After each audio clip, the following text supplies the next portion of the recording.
देख रहे news nation, मैं हूं आपके साथ श्वेता श्रीवास्तव। बड़ी खबर जो इस वक्त आ रही है रूसी मीडिया के हवाले से, सबसे पहले उस बड़ी खबर के साथ बुलेटिन की शुरुआत करेंगे।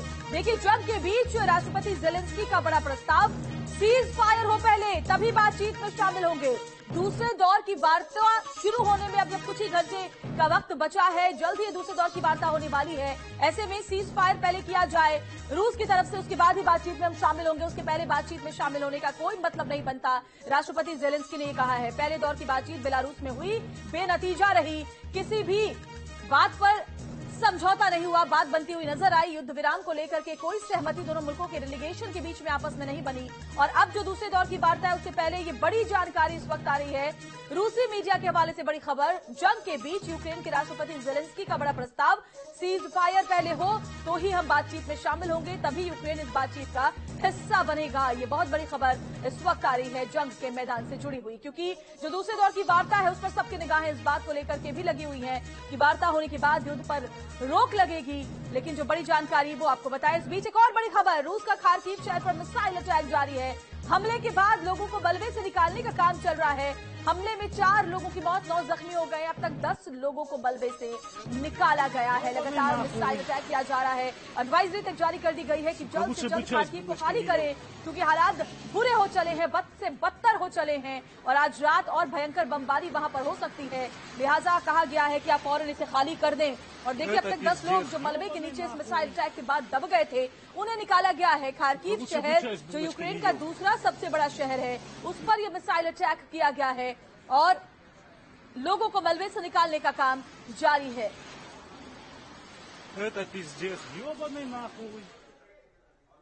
और चलिए अब आपको दिखाते हैं हमारी खास पेशकश, युद्ध में उतरी खूंखार चील।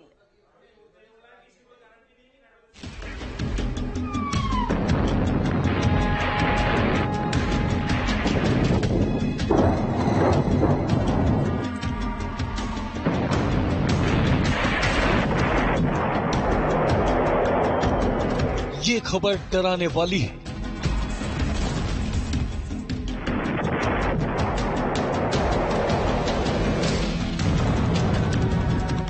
ये खबर घबराने वाली है।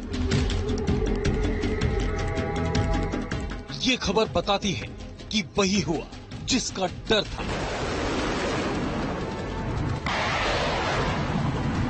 दुनिया खौफ में है और रूस शौक में है। दावा किया जा रहा है कि ये खबर किसी भी वक्त वर्ल्ड वॉर छेड़ सकती है। बम बारूदों वाले युद्ध में एटम बम फोड़ सकती है।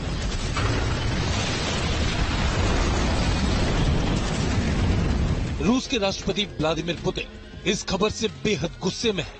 लेकिन सवाल ये है कि आखिर वो कौन सी खबर है जो यूक्रेन रूस युद्ध की अब तक की सबसे खौफनाक खबर बताई जा रही है। तो सांसें थाम लीजिए, क्योंकि इस युद्ध में अब वो हो गया है जिसकी आशंका तो कई देशों ने जताई थी, लेकिन ये नहीं सोचा था कि ये सच भी हो सकता है।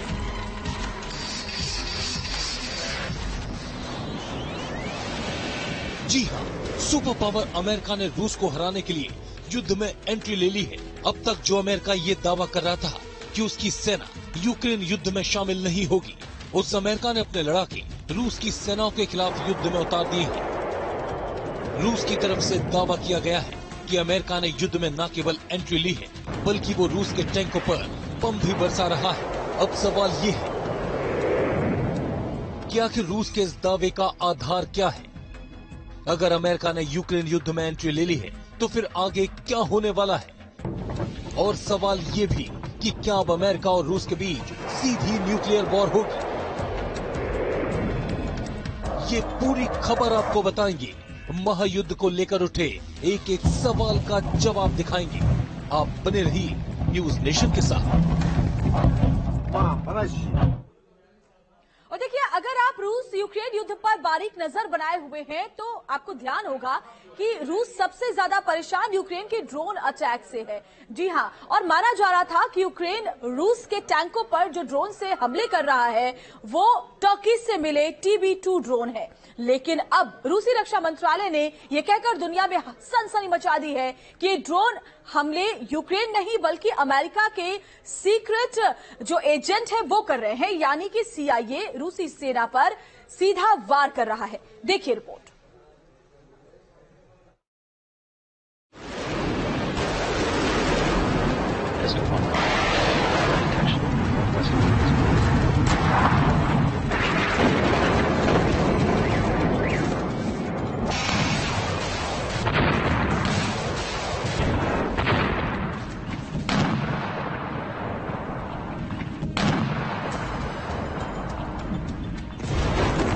आसमान से हमला, रूस का काफिला दहला।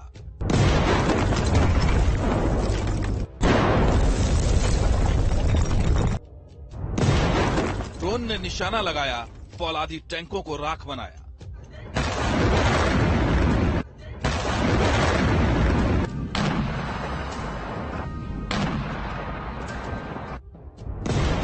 अचानक आसमान में हलचल, फिर रूसी सेना में मची भगदड़।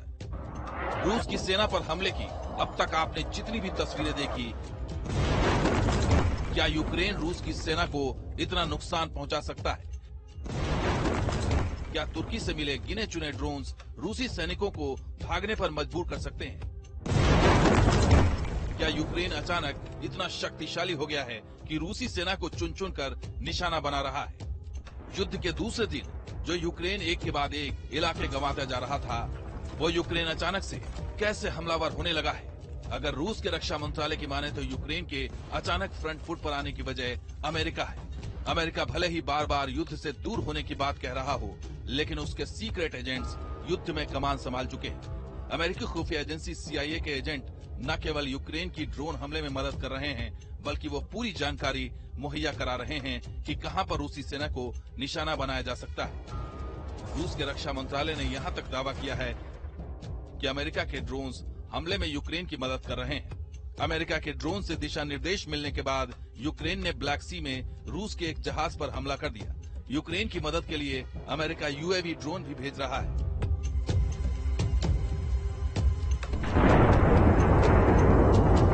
वैसे अब तक यही माना जा रहा था कि युद्ध में यूक्रेन ने जितने भी ड्रोन्स अटैक किए हैं वो तुर्की से मिले बेयर-ए-कतार TB2 ड्रोन से किए गए हैं। लेकिन ये भी सच है कि यूक्रेन के पास TB2 ड्रोन की संख्या काफी कम है, जबकि ड्रोन से हमले लगातार किए जा रहे हैं। अमेरिकी अखबार लॉस एंजलिस टाइम्स के मुताबिक CIA यूक्रेन के विशेष बलों को ड्रोन उड़ाने की ट्रेनिंग भी दे रही है, जिसका मकसद रूसी कब्जे की स्थिति में यूक्रेनियन को विद्रोह के लिए तैयार करना है। अमेरिका के राष्ट्रीय ड्रोन कार्यक्रम से जुड़े रहे एक पूर्व रक्षा अधिकारी ने भी दावा किया है कि US ड्रोन अभियान के जरिए रूस को नुकसान पहुंचा रहा है, जिसमें अमेरिका के मानव रहित एरियल कॉम्बैट सिस्टम यानी UAV का बड़ा रोल है। रूस इस वक्त यूक्रेन के खिलाफ युद्ध लड़ने में व्यस्त है। ऐसे में उसके पास फॉरेंसिक जांच कराने का समय नहीं, जिससे वो पता कर सके कि ड्रोन हमले के लिए असल में जिम्मेदार कौन है। हो सकता है कि रूस की सेना का ये दावा या रूस का दावा ये सही हो, क्योंकि अमेरिका का इतिहास है ड्रोन का इस्तेमाल दुनिया भर में करने के लिए। आपको मैं बता दूं कि बराक ओबामा ने सक्सेसफुली CIA का उपयोग किया और इन ड्रोन्स का उपयोग किया, जिसका नाम उन्होंने रिपर रखा है MQ-9, जिसका इस्तेमाल किया उन्होंने अफगानिस्तान में, इराक में, पाकिस्तान में, सोमालिया में, यमन में और सीरिया में, और भरपूर उपयोग किया दुष्ट टारगेट्स को हिट करने के लिए, ISIS को हिट करने के लिए, वहां के टेररिज्म को खत्म करने के लिए और एंटी नेशनल फोर्सेस को खत्म करने के लिए, जो एंटी अमेरिकन फोर्सेस उनको खत्म करने के लिए, डिस्ट्रॉय करने के लिए। कुल मिलाकर रूस के लिए यूक्रेन की जंग अब नासूर बनती जा रही है। नाटो देश पहले ही अलग अलग तरीके से यूक्रेन की मदद कर रहे हैं। अप्रत्यक्ष रूप से अमेरिका के भी युद्ध में शामिल होने का रूस ने दावा किया है। अभी तक यही लग रहा है कि ये जंग जब तक विश्व युद्ध में तब्दील नहीं होगी, तब तक रूस की तरफ इन देशों के खिलाफ कोई सीधी कार्रवाई न की जाए। लेकिन अगर रूस ने किसी नाटो सदस्य को निशाना बनाया तो क्या होगा? क्या दुनिया तीसरे विश्व युद्ध की आग में झुलस जाएगी? Team news nation. और जंग की तस्वीरें आप लगातार देख रहे हैं, कहां कहां हमले हो रहे हैं। हम आपको बताते हैं कहां कहां लगातार रूस की तरफ से लगातार धमाके किए जा रहे हैं, बमबारी की जा रही है और ड्रोन का अटैक किया जा रहा है। जी हां, तो कहां कहां हमला हुआ है हम आपको बताएं। देखिए, सबसे पहले मलियन की बात करते हैं। मलियन ड्रोन हमला यूक्रेन की तरफ से हुआ है। दरअसल ये मैं आपको बताऊं क्योंकि रशिया लगातार बमबारी कर रही है, जवाबी कार्रवाई यूक्रेन की तरफ से की जा रही है। तो मलियन में ड्रोन अटैक यूक्रेन की तरफ से हुआ। इसके अलावा चोर्नोबैवका, ये भी वो जगह है जो आप मैप के जरिए देखिए देख सकते हैं, और खार्किव, जहां लगातार दोनों ही सेनाओं की तरफ से लगातार हमले जारी है, जवाबी कार्रवाई की जा रही है। तो ड्रोन के जरिए अटैक यूक्रेन की तरफ से की गई है। उसके अलावा राजधानी कीव, जो टारगेट नंबर 1 है रशिया का, कीव में भी ड्रोन अटैक यूक्रेन की सेना लगातार कर रही है। और खिरसौन जो कि रूसी सेना लगभग अपने कब्जे में कर चुकी है, खिरसौन में भी ड्रोन अटैक के जरिए हमले को अंजाम दिया गया है यूक्रेन की सेना की तरफ से। तो मैप के जरिए हम आपको समझा रहे हैं कौन कौन से वो इलाके हैं, आप देखिए, जहां पर यूक्रेन की तरफ से ड्रोन अटैक किया गया है। और अब हम आपको तस्वीर भी दिखा रहे हैं। ये देखिए तस्वीर खार्किव के टीवी टावर पर हमले के बाद की दरअसल तस्वीर है। रूसी हमले में टीवी टावर के आसपास की इमारत को काफी नुकसान पहुंचा है। मिसाइल अटैक के बाद बिल्डिंग्स में किस तरीके से आग लग गई और देखिए सब कुछ जलकर खाक हो गया। इन तस्वीरों के जरिए देखिए खार्किव, जो कि दूसरा सबसे बड़ा शहर यूक्रेन का है, जहां से फौरन लोगों को निकल जाने को एडवाइजरी जारी की गई है। हमले के बाद जो टीवी टावर पर यह हमला किया गया, उसके बाद किस तरह के हालात बने आप देखिए। हर तरफ तबाही का मंजर आपको दिखाई दे रहा है। आसपास की इमारतों को भारी नुकसान पहुंचा है टीवी टावर पर हमले के बाद। और देखिए लगातार हम आपको पूरे हालात को समझाने की कोशिश कर रहे हैं। वैसे तो अमेरिका के पास खतरनाक कई ड्रोन हैं, लेकिन रूस को शक है कि इन हमलों के पीछे अमेरिका के जो MQ-9 रीपर ड्रोन हो सकते हैं। चलिए आप आपको दिखाते हैं कि MQ-9 रीपर ड्रोन आखिर कितने खतरनाक है। इसको आपको समझने की जरूरत है कि वो कितने खतरनाक है। कॉम्बैट ड्रोन है अमेरिका का MQ-9 रीपर ड्रोन। जी हां, छोटे विमान जैसा नजर आता है MQ-9 रीपर, इस बात को समझिए। लेकिन हम आपको बता रहे हैं कि वो कितना खतरनाक ड्रोन है। स्टील्थ होने की वजह से रडार को चकमा देने में सक्षम है। इसके अलावा जासूसी के साथ साथ ये हमला भी कर सकता है। ये बड़ी जानकारी। रिमोट से ऑपरेट होता है MQ-9 रीपर ड्रोन और इसके जरिए टारगेट को आसानी से मात दी जा सकती है। 2007 से ही अमेरिकी सेना में शामिल है MQ-9। 4 लेजर गाइडेड मिसाइलों से लैस है ये ड्रोन। तो ये हम आपको बता रहे हैं, देखिए कैसे एयर टू ग्राउंड मिसाइलें दागने में भी ये माहिर है। और इसके अलावा अगर बात करें इसके वजन का, 4760 किलो वजन लेकर उड़ने में ये सक्षम है।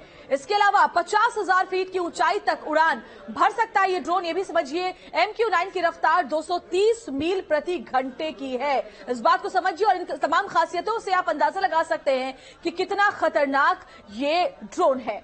और चलिए इस बीच के बाद एक बड़ी खबरें आ रही हैं।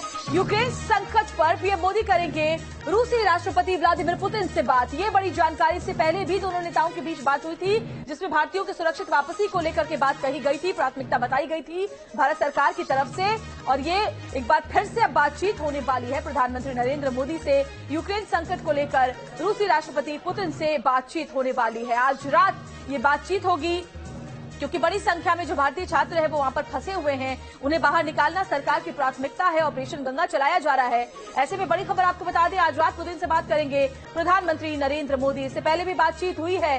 17,000 भारतीय अभी तक निकाले जा चुके हैं। अभी भी वहां पर छात्र फंसे हुए हैं, जिन्हें फौरन खार्किव को खाली करने की जो एडवाइजरी है वो जारी की गई है।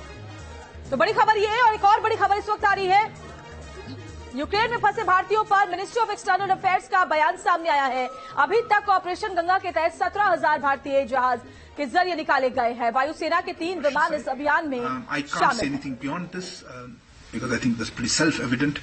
So I think those questions, I think that addresses that. Meghna, your question is also similar. The 3 locations that you mentioned, there's no particular strategy as such. These are locations that are reasonably close, and we feel these are our safe zones. And the request is to see if they can move there. Yes, I understand the difficulties. I understand some places, some people are reporting some difficulties of various kinds, including violence continuing. But look, we'll work with that. We are in touch with the student coordinators, and this advisory we would urge everyone to take seriously to and leave. Siddhant, you mentioned how many people. It's a very difficult question to answer. We've been trying to give you assessments of where people are. I don't think it will be an appropriate and accurate, considering that we're asking people to move out. As I mentioned, we had an original number of about 20,000 who had registered. Our sense is that the number of people who were there were a little more than who had registered, because we have now a broad understanding that about 17,000 people, or near 17,000 people, have left. So there would have been a little more to begin with who may not have registered, but obviously we will bring back every Indian who's there. और देखिए, ground zero से हमारी बड़ी team इस वक्त मौजूद है। सबसे पहले आपको हंगरी लिए चलते हैं। हंगरी से, ग्राउंड जीरो से हमारे सहयोगी मधुरेंद्र हमारे साथ लाइव जुड़े हुए हैं। उनसे वहां के ताजा हालात को समझते और जानते हैं। मधुरेंद्र, हालात बद से बदतर हो चले हैं। एडवाइजरी जारी की गई है। खार्किव से फौरन छात्र बाहर निकले। शाम 6 बजे तक का वक्त दिया गया है। हंगरी बॉर्डर से निकाला जा रहा है भारतीय छात्रों को ऑपरेशन गंगा के तहत, और लेकिन जो हालात है दोनों देशों के बीच, जो तनातनी है, वो बढ़ती जा रही है। तो मधुरेंद्र को शायद मेरी आवाज अभी नहीं मिल पा रही है। हम फिर से उनसे संपर्क करने की कोशिश करेंगे, लेकिन जो तस्वीरें इस वक्त आपके टेलीविजन स्क्रीन पर है, वो देखिए कैसी स्थिति बनी हुई है। खार्किव की तस्वीर है, जहां टीवी टावर को जब निशाना बनाया गया, उसके बाद तबाही का मंजर चारों तरफ दिखाई पड़ा है। सब कुछ मानो जलकर खाक हो गया है। टीवी टावर के आसपास की स्थिति ऐसी है कि सब कुछ तबाही यहां साफ साफ देखी जा सकती है। टीवी टावर को निशाना बना करके मिसाइल दागा गया था, और खार्किव में लगातार इसी तरीके से हमले जारी है। मधुरेंद्र हमारे साथ हंगरी से जुड़े हुए हैं। मधुरेंद्र, क्या वहां पर हालात बने हुए हैं? क्योंकि जो तस्वीरें सामने आ रही है यूक्रेन से, अगर हम बात करें, वो डराने वाली है। दोनों देशों के बीच जो वार्ता है, वो फिलहाल संशय में इस लिहाज से भी है क्योंकि जेलेंस्की ने कहा है कि अगर सीज फायर नहीं किया जाएगा रूस की तरफ से, तो हम बातचीत में शामिल नहीं होंगे। देखिए, खार्किव में रूस बड़ी तैयारी कर रहा है, और अभी तक की तैयारियां हैं खासतौर पर हमने देखी इस तरह से हमले के रूप में तब्दील हुई है। पूरा का पूरा खार्किव तबाह हो रहा है। इसलिए भारतीय एम्बेसी ने भी खासतौर पर तैयारी की है कि जैसे ऐसे लोग बॉर्डर एरिया की तरफ आए, उनको निकाला जाए। हंगरी से एक फ्लाइट जो है आज बुडापेस्ट से रवाना हुई, जो दिल्ली पहुंचने वाली है। साथ ही आपको बताया कि खार्किव जल्द से जल्द खाली करने के जो है वो एक तरह से कहे जाए एडवाइजरी के रूप में आदेश जारी किए गए हैं भारतीय छात्रों को, कि नजदीक के जो 3 बॉर्डर पॉइंट हैं, 3 बॉर्डर एरिया हैं, उन एरियाज में, उन जगहों पर जो है भारतीय छात्र पहुंचे और जल्द से जल्द खार्किव से निकल जाएं। अगर कोई व्यवस्था नहीं है तो पैदल निकले, नहीं तो ट्रेन के जरिए निकले। और ये साफ तौर पर बतलाता है कि खार्किव में किस तरह की तैयारी जो है वो अगले हमले की रूस कर चुका है, और इसी मद्देनजर ये एडवाइजरी जारी की गई है। साथ ही हम आपको बताएं कि जो वार्ता है खासतौर पे जिसमें कोशिश की जा रही है कि विराम हो, तो वो किसी नतीजे पर पहुंचेगी, इसको लेकर संशय बना हुआ है। इसके अलावा बड़ी बात कि यूएन में फिर से एक बार जो है वो ब्रिटेन इस बात को लेकर दबाव बनाने वाला है कि जल्द से जल्द जो है वो रसिया पर दबाव बनाया जाए, ताकि युद्ध की स्थिति जो है उस पर नियंत्रण हो। सबसे ज्यादा जो एक्टिव बॉर्डर से इस वक्त दिखाई दे रहे हैं उसमें रोमानिया, हंगरी और पोलैंड के बॉर्डर है। हंगरी से सबसे ज्यादा छात्र निकले हैं, और जाहिर है अगर लड़ाई आगे बढ़ती है, यूक्रेन का सपोर्ट जो है वो कहीं हम कह सकते हैं कि जिस तरह से रसिया के खिलाफ है, और यूके जिस तरह से हम कहें कि पूरे यूरोपियन यूनियन को लेकर एक माहौल बना चुका है कि अगर युद्ध की स्थिति और आगे बढ़ती है तो जाहिर है कि नाटो देश भी उतरेंगे, यूरोपियन यूनियन के देश भी उतरेंगे, क्योंकि हमने देखा है कि किस तरह से आनंद फानंद में जो यूरोपियन यूनियन के जो आपके खासतौर पर देश है, उन्होंने एक बड़े फैसले को लेते हुए जो यूक्रेन है उसको यूरोपियन यूनियन में शामिल करने की दिशा में कदम बढ़ाया। तो ये मौजूदा हालात हैं, और इन मौजूदा हालात में आप समझ सकते हैं कि किस तरह से युद्ध की जो भयावह स्थिति है, युद्ध की जो विभीषिका है, उसको झेलते हुए लगभग 6 लाख से ज्यादा लोग यूक्रेन से जो लोकल है वो पलायन कर चुके हैं, जो भारी संख्या में अभी हंगरी के बॉर्डर में जहाँ इस वक्त मौजूद है, और साथ ही पोलैंड के बॉर्डर की तरफ मूव किए हैं। तो ये मौजूदा स्थिति आप समझ सकते हैं कि किस तरह से एक भयावह मानवीय त्रासदी की तरफ बढ़ रही है, जिसमें रोज लोग मर रहे हैं, और रूस की तरफ से हमले जो है वो रुकने का नाम नहीं ले रहे। बिल्कुल सही कह रहे मधुरेंद्र आप। और देखिए, प्राथमिकता सरकार की यही है कि जल्द से जल्द जो छात्र अभी भी वहां पर फंसे हुए उनको लाया जाए, और छात्र यूक्रेन के जिन भी शहरों में है वहां से जहां एडवाइजरी दी गई है वहां पर पहुंचे, जहां ताकि उनको सुरक्षित यहां पर वापस लाया जाए। लेकिन बड़ी चुनौती छात्रों के लिए भी है, जिस तरह के हालात बने हुए खासतौर पर खार्किव में। मधुरेंद्र, देखिए, बिल्कुल खार्किव सबसे ज्यादा इस वक्त हम कह सकते हैं कि एक्टिव है। खार्किव इसलिए भी एक्टिव है क्योंकि वहां पर जो रूस का हम कह सकते हैं कि सबसे बड़ा हमला है वो अंजाम तक पहुंच रहा है। खार्किव जानते हैं यूक्रेन का दूसरा सबसे बड़ा शहर है। भारतीयों के लिए चिंता की बात यह है क्योंकि खार्किव की जो मेडिकल यूनिवर्सिटीज हैं वहां पर भारी संख्या में छात्र रहते हैं, और जो इस वक्त का डाटा है उसके मुताबिक मैं बता सकता हूँ कि लगभग 4000 की संख्या में खार्किव और लुमाक इलाके में जो है वो भारतीय छात्र हैं जिनको निकालने का सबसे बड़ा चैलेंज भारत के सामने है, क्योंकि जिस तरह से गोलीबारी में कल एक भारतीय छात्र की मौत हुई। बिल्कुल मंत्रेंद्र, इसके अलावा जो तमाम मुल्क हैं जो लगातार हथियारों के जरिए यूक्रेन की मदद कर रहे हैं, उनको भी सख्त लहजे में संदेश दे दिया गया है रूस की तरफ से। मैं लौटूंगी आपके पास, फिलहाल एक छोटा सा ब्रेक लेने का वक्त हो रहा है, जल्द लौट रहे हैं।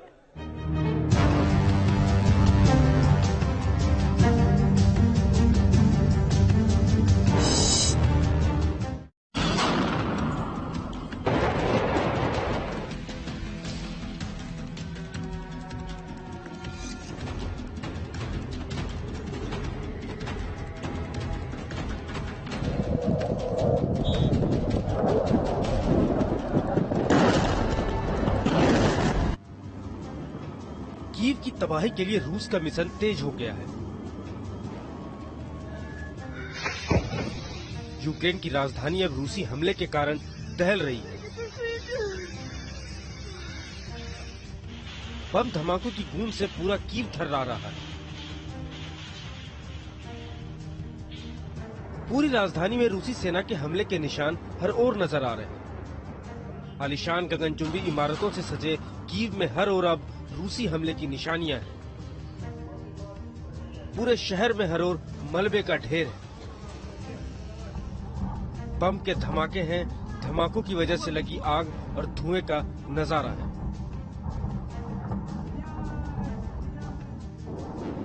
मंगलवार से ही रूसी सेना ने कीव पर कब्जा करने के लिए बैलिस्टिक मिसाइल दागकर फाइनल हमला शुरू कर दिया।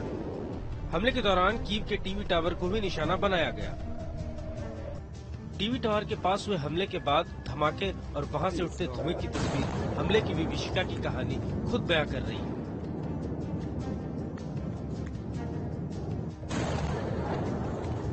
कीव की बर्बादी का ट्रिगर बज चुका है।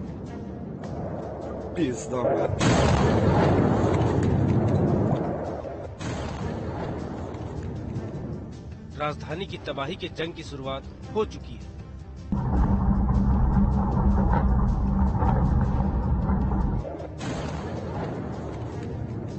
नेस्ता नाबूद होने के कगार पर पहुंच चुका है कीव।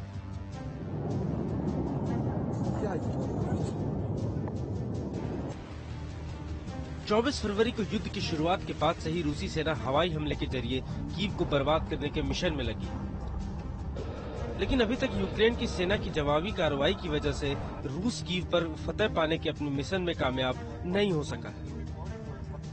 ऐसे में अब राष्ट्रपति पुतिन ने कीव पर कब्जा करने के लिए कर दिया है फाइनल अटैक का ऐलान, और इसी के साथ रूस के सबसे बड़े सैन्य काफिले ने तेजी से कीव की ओर कूच करना शुरू कर दिया है। सैटेलाइट से ली गई इन तस्वीरों में खतरनाक जंगी हथियारों से लैस रूसी सेना के काफिलों को कीव की ओर बढ़ते हुए देखा जा सकता है। ये सैन्य काफिला कीव की घेराबंदी करने में जुटा है। बताया जा रहा है कि रूसी सेना का ये काफिला करीब 64 किलोमीटर लंबा है, जो कीव के उत्तरी हिस्से में आगे बढ़ रहा है। कीव की ओर बढ़ रहे सैन्य काफिले में बख्तरबंद हथियार, तोपे, टैंक, आर्टिलरी गन समेत कई अन्य घातक हथियार शामिल हैं। कीव को तबाह करने के लिए रूसी सेना ने कीव के सभी प्रमुख ठिकानों पर तेज हमले शुरू कर दिए। यहाँ का ऑयल डिपो रूसी मिसाइल के हमले में तबाह हो चुका है। यहाँ का वासिल्कीव ऑयल टर्मिनल रूसी हमले के बाद पूरी तरह से खाक हो चुका है। इसी तरह रूस ने कीव की मेन ऑयल और गैस लाइन पाइप को भी पूरी तरह से नेस्तनाबूद कर दिया है। रिहायशी इलाकों में हो रहे हमले की तस्वीरें भी लगातार आ रही हैं, जिससे कीव तो तबाह हो रहा है, साथ ही आम लोगों की जानें भी जा रही हैं।